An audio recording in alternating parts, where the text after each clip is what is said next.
Abraçar árvores é uma maneira de mostrar que você se preocupa com elas. 1, 2, 3, 4. Oi, pessoal. Bem-vindos a mais um Que Bicho é Esse?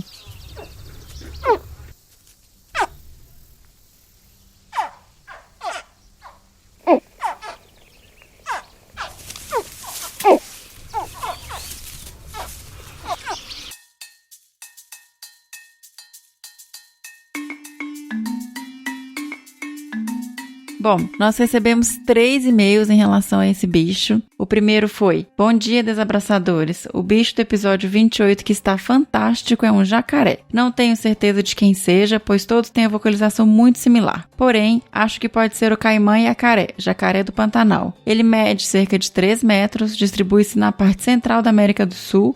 No Brasil, ocorre na região centro-oeste, principalmente no Pantanal. Espero que esteja certo e obrigada por esse podcast fantástico. Grande desabraço a todos. Cilionaman Dantas. Ô, Cilionaman, você acertou. Parabéns. Obrigado por enviar o seu e-mail. A gente teve também uma resposta da Marcela Menezes Pinto, que foi: Olá, Miriam. Sobre o bicho do episódio 28, acredito que sejam filhotes de jacaré. Talvez do jacaré-açu, Melanosuchus niger. Marcela, é um jacaré, mas a vocalização específica que a gente colocou foi do jacaré do Pantanal.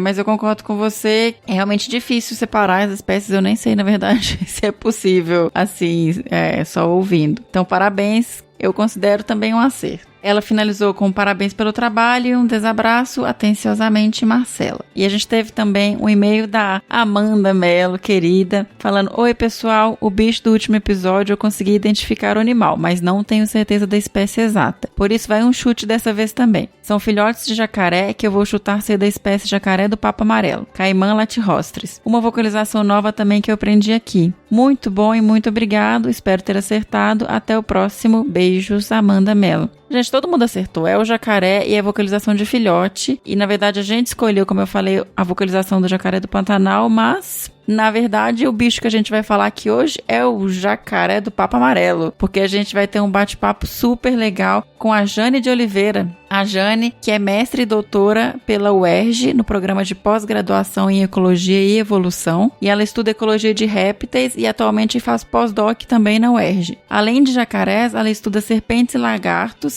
e também se dedica à educação e sensibilização para a conservação, principalmente de serpentes. E ela tem um projeto também que chama Vivendo com Serpentes. Mas hoje a gente vai falar sobre o jacaré do Papa Amarelo, que ela estuda no Rio de Janeiro, ok? Então vamos para a conversa?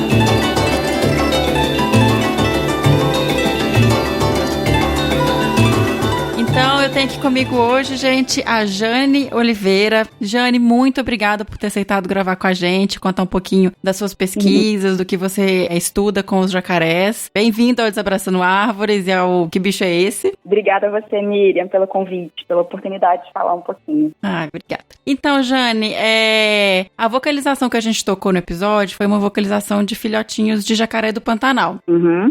Você trabalha com jacaré mais do Papa Amarelo, né? Mas você também estuda outras espécies de répteis e de jacarés. Sim, exato.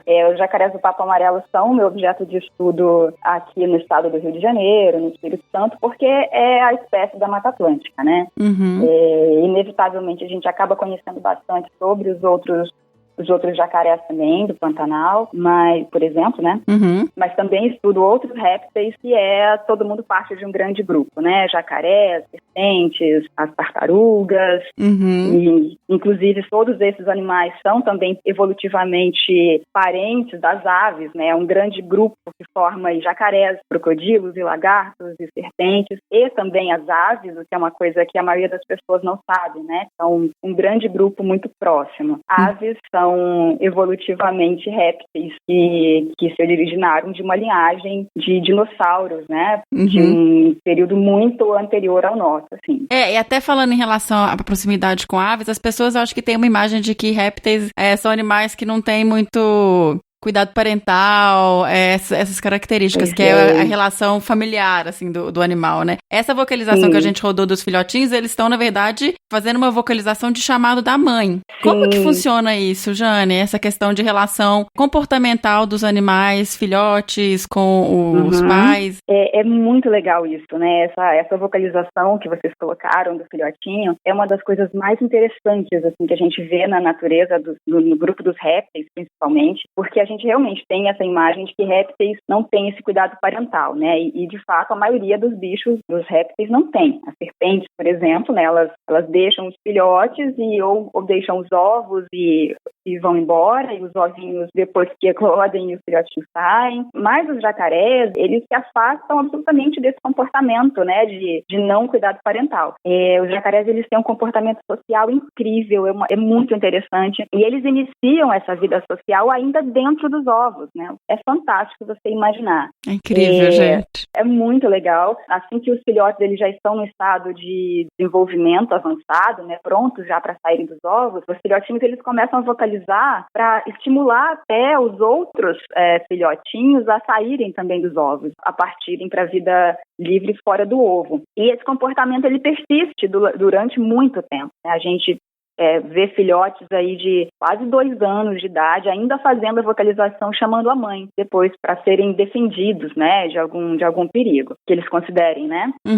E todos os filhotinhos, eles começam a vocalizar ali ainda dentro do ovo. Depois que eles saem dos ovos, a mãe, ela permanece por perto dos filhotes, aí até 1 ou 2 anos de idade, a mãe fica por perto, cuidando dos filhotes. Uau, é muito tempo! É muito tempo, a gente tem uma experiência de campo, assim, muito, muito forte com isso. E a captura de filhotes aí com 2 anos de idade, quando é feita, eles ainda chamam pela mãe com essa mesma intensidade, né? Com essa mesma, esse chamado mesmo que eles fazem para a mãe, e a mãe se aproxima para ajudar o filhote, para ver o que está acontecendo. É um comportamento social, assim, extremamente interessante e pouco estudado, assim, de maneira mais profunda. E, Jane, a gente falando aí essa questão do cuidado parental e da reprodução, como que funciona, assim, para quem não conhece? O jacaré, a fêmea, ela vai até a margem da água, do lago, do rio que ela vive, e ela enterra os ovos, como é que é? Fica quanto tempo? E até uma outra questão que eu sei que para tartaruga, e eu acho que é para os répteis em geral, a temperatura vai influenciar na determinação do sexo dos filhotes. Pois é. Tem isso, né? Você explica pra gente.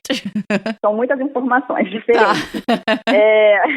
Primeiro, assim, a reprodução, né? Os machos de jacarés, eles são muito territorialistas, né? Os machos, eles mantêm os seus territórios, o território tem uma disponibilidade de recursos suficiente para ele sobreviver bem, né? Os machos, eles mantêm um território onde tenha boa qualidade de recursos alimentares, onde ele tenha muita comida, né? Variada e bastante disponível, onde ele tenha local para ele poder também termorregular a temperatura. O que é isso? Para ele controlar a temperatura do corpo, né? Os jacarés, os répteis, de maneira geral, ao contrário de nós, os seres humanos, dos mamíferos, eles controlam a temperatura do corpo de acordo com a temperatura do ambiente. Ou seja, se a temperatura do ambiente está elevada, a temperatura do corpo do réptil também vai estar elevada, e também o contrário. O que não acontece com os mamíferos, né? Que a nossa temperatura ela é constante, independente da variação da temperatura externa. Esses machos, então, eles procuram manter esse território com disponibilidade de alimento, com abrigo, com temperatura adequada, onde ele possa termorregular, né, ir para o sol, ir para a água quando ele achar necessário. E esses territórios, eles também atraem as fêmeas. As fêmeas, elas são um recurso também para os machos.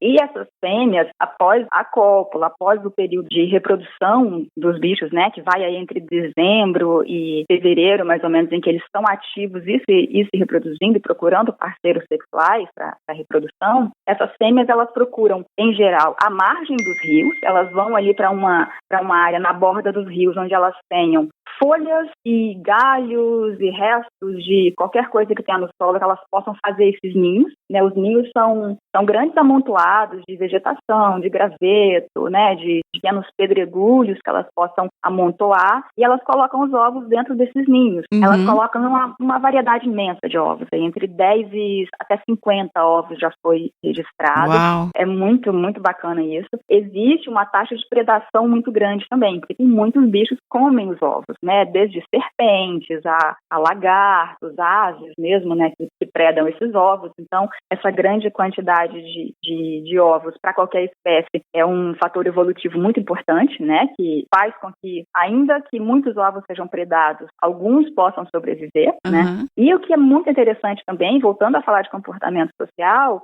é que a fêmea, ela vai ficar perto do ninho, para cuidar do ninho também. Olha. Então, não é uma gestação muito fácil, né? Ela vai ter o cuidado de, primeiro, escolher o macho que tem um território com maior quantidade de recursos e maior quantidade de características que ela considera importante para a prole dela. Ela vai ter que ter o cuidado de procurar um lugar à margem seguro, primeiro, afastado a uma distância razoável do lago, do rio, e se ocorrer uma enchente, se tiver uma chuva elevada, que essa água não vai invadir o ninho dela. Então, ela tem que pensar também nisso. Tá. Ela tem que pensar também numa distância razoável em que ela possa, ao mesmo tempo, ficar cuidando do ninho, que ela possa ter acesso à água. Ela precisa ter água para ela termo regular, ela precisa se alimentar. Então, ela tem que ter toda uma tática para escolher bem o lugar desse ninho. E ela, teoricamente, vai ter menos quantidade de predação desses ovos. E depois que ela coloca esses ovos, ela vai ter que cuidar do ninho durante todo o período de incubação dos ovos. Depois que os filhotes E quanto tempo de incubação? Uns 3 meses, mais ou menos. Nossa. E depois que os filhotes saírem, ela vai precisar ainda cuidar desses filhotes até uns 2 ou 3 anos. Nossa. Então a gente coloca aí... Não é mole pra ela não, é? A vida da mãe jacaré, ela é tão difícil quanto a nossa. É verdade. Também. É uma criação complicada, né? Nossa, muito. E a questão da temperatura também é muito importante, né? A gente descobriu há muito tempo que isso acontece com outros répteis também, com as tartarugas, né? Como você disse. E a temperatura, ela define o sexo dos indivíduos, né? E acontece também com os jacarés. A gente tem uma média de temperatura em que os bichos vão nascer ou machos ou vão nascer fêmeas. Isso é uma loucura, gente. É uma loucura, né? Se Nossa. você pensar que a gente está em épocas muito sérias de mudanças climáticas, Sim. né? Que está interferindo na ecologia, na história natural dos répteis de maneira assustadora. A gente só precisa pensar assim, poxa, é um animal que controla a temperatura do corpo de acordo com a temperatura externa. Se a temperatura externa está essa bagunça que a gente está presenciando, né, de alterações climáticas, a gente inevitavelmente vai ter alterações também nas futuras gerações desses bichos todos. Isso não é muito distante. A gente não precisa nem pensar em mudanças climáticas catastróficas como a gente vê em filmes, né, de suspense e tal. A gente pode ter exemplos, por exemplo, falando de tartarugas, mais um pouquinho, né? Sim. As praias que a gente tem uma grande quantidade de prédios construídos na orla que fazem sombreamento para as tartarugas alteram o número de machos e fêmeas. Isso é muito sério, né? Essa muito mudança sério. populacional. Exatamente. Tanto é que em muitas praias onde a gente tem desova de tartarugas, a gente já tem teoricamente, uma indicação de que prédios não sejam construídos, né? Grandes prédios não sejam construídos. Nós temos, para o próprio caso dos jacarés, uma variação de proporção machos e fêmeas já muito gritante. Aqui no estado do Rio de Janeiro, a gente tem uma quantidade muito maior de machos do que de fêmeas. Isso é muito grave, é muito sério, porque a natureza precisa de proporção sexual, né? A natureza precisa de ter um número médio de machos e fêmeas aproximadamente igual para funcionar, né? Nossa. E a gente tem essa alteração hoje muito clara, assim, de muito mais machos do que fêmeas no Rio de Janeiro, enquanto no Espírito Santo, por exemplo, a proporção ela é mais balanceada. A gente tem mais ou menos o mesmo número nas populações de machos e de fêmeas. E aí, falando um pouquinho da média dessa temperatura de incubação, né, a gente tem, assim, para você ter ideia, as fêmeas, para que sejam geradas fêmeas, essa temperatura precisa estar numa margem ali de 29 a 31 graus, por exemplo. E acima desse valor, se os machos eles forem incubados ali entre 31 até 33, 34 graus, vão nascer só machos. Nossa. Então, assim, a gente pode imaginar, né? A gente está falando de temperatura mais elevada, mais quantidade de machos. Então, alterações climáticas que possam levar a aumento da temperatura, inevitavelmente vai ter um aumento do número de machos, uma diminuição de fêmeas, e isso leva, consequentemente, a uma menor quantidade de reprodução. Se você tem menos fêmeas para reproduzir, menos filhotes entrando na natureza, menos tudo isso. Não, e complicado para tudo. Igual você falou, a questão do territorialismo dos machos, muda comportamento, muda reprodução, muda tudo. E é muito interessante você trazer isso, porque quando você pensa em ameaça para jacaré, por exemplo, as pessoas se relacionam com caça, com os efeitos históricos, mas essa é uma grande ameaça para a espécie, então. Miriam, eu preciso te dizer que os jacarés, eles estão entre os bichos mais ameaçados que a gente pode imaginar por tudo isso que você falou. Eu não consigo nem separar o que pode ser pior para eles. Tá. Os jacarés, eles passaram e eles passam até hoje por um processo de caça que é assustador, assim. Desde sempre eles foram caçados por conta da carne, por conta do couro, né, ser muito utilizado. Essa caça, ela foi criminalizada, ela foi proibida, né, obviamente, depois de algum tempo, mas o fato de ser proibida não impede que eles continuem sendo caçados. A gente tem hoje, nos estados em que a espécie é considerada ameaçada de extinção, ela está ameaçada não apenas pela perda de hábitat, que é também um outro fator extremamente grave e muito importante, mas ela também é ameaçada pela caça. A gente tem números muito claros de populações que estão desaparecendo nos últimos 10 anos, ou talvez menos do que isso, nos últimos 5 anos, na frente dos nossos olhos, assim. Eu diria até que nem é necessário 5 anos. Eu tenho grandes amigos no Espírito Santo que trabalham com monitoramento de jacarés também lá, e eles sempre comentam sobre isso. As populações, você chega um dia numa lagoa, você tem uma população ali de 20, de 30 bichos, e você chega 3 anos depois, esse número já reduziu de maneira drástica. Nossa, é muito rápido. É muito rápido. É um animal que ele é caçado desde sempre, ele continua sendo caçado. No Sudeste, para o jacaré de papo amarelo, para essa espécie do Sudeste, a gente tem essa caça que ela é sempre feita mesmo para alimentação, né? As pessoas matam mesmo para comer. O jacaré do Pantanal, ele tem a outra questão que envolve questões muito mais aprofundadas, que é uma história já de uso sustentável da espécie, né, que já foi feita em algum momento. O fato de eles usarem o bicho no Pantanal para todos os fins, né, não só para caça, mas também para uso do couro, para exportação, inclusive. E, assim, porque pro jacaré do Pantanal, eu não sei como tá hoje, mas eu sei que se discute muito estratégias de manejo, igual você falou. Ele tem criatórios também, né? Você já tem uma outra estratégia para a espécie. Pro jacaré do papo amarelo, isso não existe, né? O jacaré do papo amarelo a gente não teve tempo de fazer, eu acho. Tá. Porque a questão do início, né, que nós mencionamos, as áreas naturais dessa espécie. A gente tem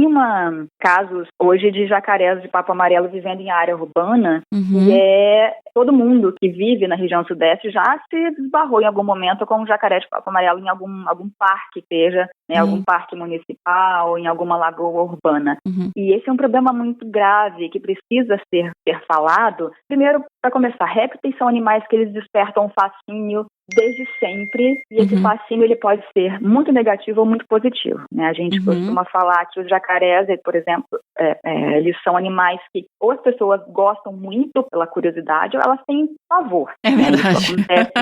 Isso acontece com todos os répteis, isso é um fato, né? Sim. Agora, a questão dos bichos na área urbana, ela não é compreendida pelas pessoas, né? Aqui no Rio de Janeiro, nós temos parques municipais que abrigam populações de jacarés. São áreas que elas eram áreas naturais desses animais, né? A região, o Complexo Lagunar de Jacarepaguá, na zona oeste do Rio de Janeiro, ele era há 30 anos atrás, ele era uma grande lagoa, ele era um grande complexo de lagoas, absolutamente ocupado por jacarés. O bairro da Barra da Tijuca, do Recreio dos Bandeirantes, ele é extremamente recente, tem 3 décadas de construção dessa cidade. Essa cidade ela foi construída em cima do Complexo Lagunar. A cidade foi construída de maneira tão desorganizada e tão assustadoramente predatória que hoje a gente tem esses animais encurralados em pequenos canais.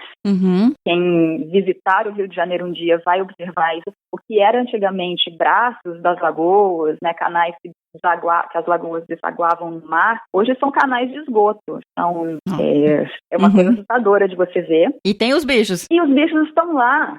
Os bichos estão lá.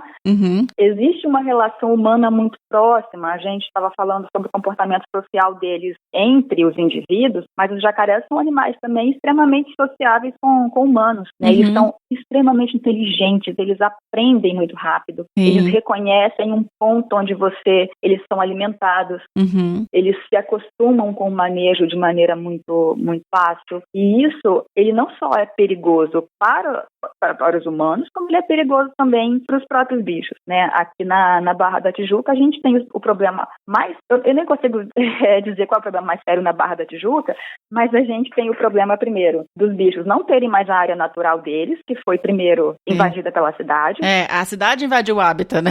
Não o contrário. Exatamente, desculpa. A cidade que foi construída em cima do hábitat dos jacarés, o que sobrou de hábitat hoje virou canal de esgoto. Os animais, eles estão aprisionados nesses canais e, para piorar, as pessoas não entendem a relação, não entendem a presença deles ali. Então, o que a gente tem de mais comum da gente presenciar aqui é bicho mutilado, porque as pessoas jogam coisas neles, jogam objetos, porque tem medo, então querem assustá-los e afugentá-los dali, do que era a área natural deles. A gente tem outros casos das pessoas que jogam alimento para eles. E é muito pior também, porque você tem as pessoas chamando esses bichos para perto. Você passa hoje pelo Canal das Taxas, é um ponto bastante conhecido no Rio de Janeiro pela grande presença de jacarés, por ser um canal de esgoto imundo. E você vê lá um monte de bicho parado na borda desse canal. As pessoas jogam frango, jogam tudo que você imaginar para eles. Então, esses animais se aproximam, comem de tudo que você imaginar que tem ali naquele canal cheio de esgoto. São animais extremamente doentes, absolutamente maltratados, e maltratados por um histórico de governos que não se importaram com isso, né? Então, eu considero hoje que a situação dos jacarés em área urbana, eles são um caso de manejo urgente por parte das prefeituras, né, dos municípios, porque se eles hoje estão nessa situação, Miriam, é porque alguém permitiu que essa cidade chegasse a esse ponto. Toda cidade tem o seu plano diretor urbano, um plano que foi feito para a construção da cidade. A cidade da Barra, por exemplo, você pega o plano diretor e lê, ele é poético, ele é um plano que foi feito pelo Lúcio Costa, e ele fala da cidade da Barra com um amor, com um apego àquela área natural, né, que era tão maravilhosa na época, antes da construção da cidade, e ele faz inúmeras recomendações para manter, inclusive, a situação natural dos jacarés. Recomendações essas foram absolutamente ignoradas pela construção. Falta de aviso não foi, falta de recomendação não foi. A prefeitura, o Estado, enfim, governantes permitiram que os jacarés hoje se tornassem animais encurralados em pequenos canais de esgoto. Obviamente que nós temos ainda uma quantidade, uma área pequena protegida por parques, né? Por mais que sejam parques também urbanos, a gente tem esses animais lá dentro, mas isso não impede que os turistas e que os próprios moradores ignorem igualmente que aquela é a área natural dos animais. A gente tem direto, vejo nas redes sociais, as pessoas que visitam os parques que têm populações de jacarés, e essas pessoas fazem relatos assustadores nas redes sociais que a área é insegura porque eles presenciaram de maneira absurda um jacaré dentro do parque. Então, falta esse canal que a gente está tendo aqui agora para falar, né? Pessoal, o jacaré, ele está lá, mas ele já estava antes de você, né? A gente não está levando um animal pro parque para ele ser um predador de criancinhas. Ele não foi solto lá, né? Ele já estava lá. Ele não foi solto lá. Desculpa, é você que foi solto lá no parque, né? Você que está visitando a casa dele. Então, falta tudo, falta manejo adequado, faltam inclusive estudos para entender como esse manejo precisa ser feito, especificamente para jacaré de papo amarelo, falta trabalho por parte das prefeituras, mas também por parte das universidades, né, por parte de quem pesquisa esses animais, para popularizar, para sensibilizar as pessoas para a convivência pacífica com esses animais, né. Transformar em oportunidade, né, assim, você tem um animal ali perto das pessoas e você pode usar isso para educação, para outras estratégias. Perfeitamente, exatamente. E é um bicho grande, né? Onde tem um jacaré em um parque urbano, é fácil de você visualizar. São animais extremamente fáceis de você localizar, porque eles estão ali sempre durante o dia na borda dos lagos, né, se exibindo, sendo poética, né, mas termorregulando ali na borda do lago. Então é fácil de visualizar, é fácil todo mundo reconhecer um jacaré. Então é necessário não apenas, e aí volto a chamar a atenção para nós pesquisadores mesmo, né, para que a gente não continue fazendo apenas pesquisa e publicando artigo científico em revista de impacto. A gente precisa popularizar o nosso trabalho. Dá o retorno, né, para a população.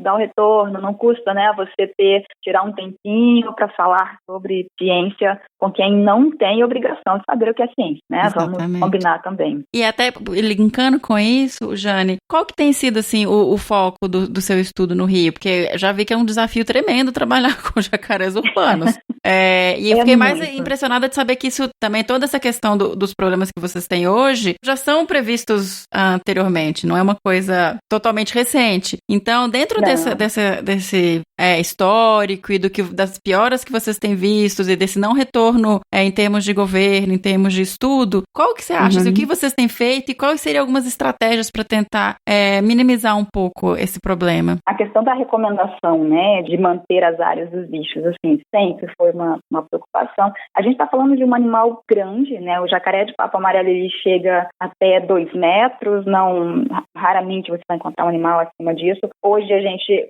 encontra aí os bichos com 1,70 m, 1,80 m na natureza, porque eles são geralmente caçados antes disso. Temos que destacar isso também. A gente tem visto cada vez animais menores na natureza. Aqui no Rio de Janeiro e no Espírito Santo, na verdade, todos os estudos que eu fiz até hoje com jacaré de papo amarelo, eles são focados na ecologia dos bichos. Eu sou ecóloga por formação, por mestrado, por doutorado. Então, o meu foco sempre foi a ecologia desses bichos e principalmente focada na área de vida desses animais. Por serem animais territorialistas, compreender como que eles ocupam o espaço, compreender como que eles dividem o espaço, quanto espaço eles precisam e até o deslocamento desses animais, o quanto eles se deslocam e por quê também. É muito importante a gente saber. Isso para as questões de manejo e sobretudo nas áreas urbanas, novamente falando nisso, é fundamental. A gente precisa saber o quanto esses animais precisam de espaço, porque é absolutamente assustador você imaginar um bicho de quase 2 metros de comprimento. São animais agressivos entre eles. É assustador você imaginar machos brigando entre eles por causa de espaço. E a gente vê isso, a gente não só vê como a gente vê esses animais mutilados. Eles decepam a mão um do outro durante as brigas, eles tiram pedaço um dos outros durante as brigas. Então eu tenho focado os meus estudos sempre na questão do deslocamento e da área de vida. Tá, isso é com radiotelemetria, Jane? Exatamente. Uma ferramenta que eu usei desde sempre foi a radiotelemetria, localizações por satélite, né, por sinais de satélite. A radiotelemetria ela é muito usada, muito difundida para outros grupos, né, para onça pintada, por exemplo. Sempre que você vê os estudos de monitoramento, você vê o bicho com aquele colarzão, né, aquele colar, ele é um transmissor que é colocado no bicho e depois a gente consegue receber os sinais desse transmissor em um receptor através de uma antena, né, esse receptor ele é acoplado numa antena e a gente consegue receber esses dados e localizar esse bicho. Com os jacarés, a gente não usa colar, a gente usa esse transmissor, ele é fixado no animal por anilhas, né? A gente prende mesmo o radiotransmissor nas escamas. É um procedimento semicirúrgico, né? O fato de ser um animal com placas ósseas, né? Com escamas muito resistentes, muito grossas, ele permite isso. A gente fura mesmo com uma furadeira bem pequenininha, né? Com uma broca bem pequenininha, uma espécie de brinco, né? Que a gente coloca nas escamas. E esse animal, ele volta para a área de vida dele sem que ele tenha sangramento nenhum, sem que a gente precisa cortar nenhuma parte do bicho, né? E ele volta para a área de vida dele e vai voltar a ter a sua convivência social. E a gente consegue depois, a longa distância e sem interferir no comportamento desse bicho, ter a localização deles. Esses estudos, eles são de uma importância incrível, não só para a ecologia, para o conhecimento da espécie, mas para o manejo também. E como eu disse, também para essas áreas urbanas, onde a gente tem essa proximidade com pessoas. pessoas, né, conhecer mais o deslocamento e o comportamento desses animais. Tá. E uma coisa que a gente tem percebido, Miriam, assim há algum tempo, né, e primeiro que a gente ainda não chegou para jacarés de papo amarelo a ter o conhecimento do quanto os fatores externos interferem no comportamento desses bichos, né? Os estudos que a gente faz, eles sempre mostram que as alterações, por exemplo, de níveis da água, de temperatura da água, de temperatura ambiente, de disponibilidade de presa nos ambientes, eles vão alterar o deslocamento desses bichos de uma maneira fantástica. Primeiro a gente tem, assim, machos e fêmeas, eles vão se comportar de maneira diferente no deslocamento, na medida que esses fatores eles são alterados. Existe uma limitação natural de área, por exemplo, os filhotes, eles vão ficar sempre na margem dos riachos, dos rios, né, dos lagos, das lagoas. As alterações do ambiente, as alterações de profundidade desse lago, de temperatura, de tudo isso, vai modificar completamente a localização desses filhotes.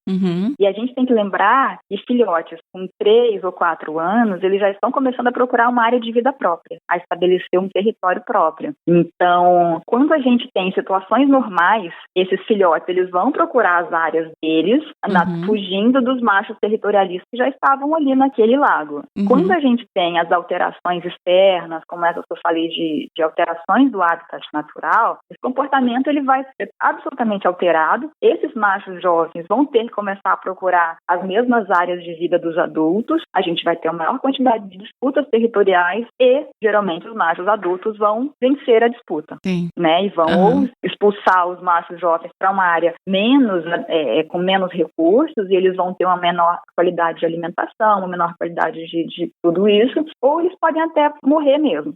Porque a gente também tem casos de predação de machos adultos, comem machos menores, indivíduos menores, né, em caso de falta de recurso. Então, compreender esses comportamentos relacionados às alterações do ambiente, ela é uma questão muito importante, ainda não está sendo feita hoje. Os meus estudos mesmo, eles ainda não focam nessa parte, porque é um grupo extremamente difícil de trabalhar, por inúmeras questões mesmo, né? Por falta de recursos, é um grupo caro, né, para a gente trabalhar, digamos assim. A gente precisa esses equipamentos de radiotelemetria são caros, o manejo de jacarés exige uma equipe muito grande, a gente precisa de barco para fazer o rastreamento, a localização dos bichos dentro da água.